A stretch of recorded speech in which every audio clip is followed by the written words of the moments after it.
And are booster shots needed, required, necessary, in your opinion?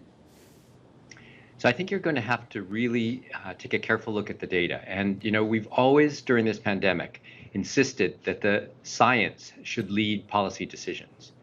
Does the vaccine actually protect? Does the booster dose actually do something other than just raise the levels of protective antibody? Does it actually prevent hospitalization and death?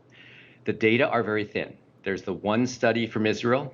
We need additional data that is much better controlled, where we can actually look to see whether, in fact, other than just simply raising antibody titers that are already present, if we actually show an impact of vaccination. And we really don't have the data for that yet.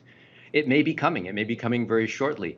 But, the FDA is supposed to evaluate the evidence. And right now, the evidence, at least the evidence that's been published and shown, isn't all that supportive of a clinical effect. Explain to us the booster shot itself, because I'm unsure exactly what it is. Is it just another dose of the vaccine that you've already been administered, or is it something different? I think a lot of people out there are a bit unsure as to what the actual booster shot is.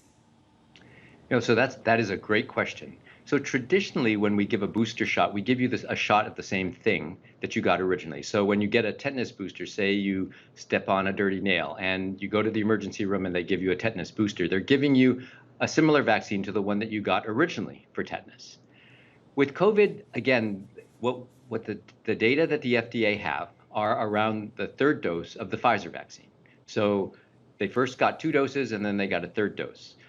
And so that we call a matched boost.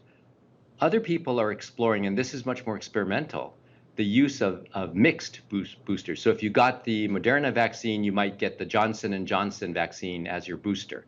And we don't have as much data there. And again, more traditionally, when we give a booster, we should give the same vaccine.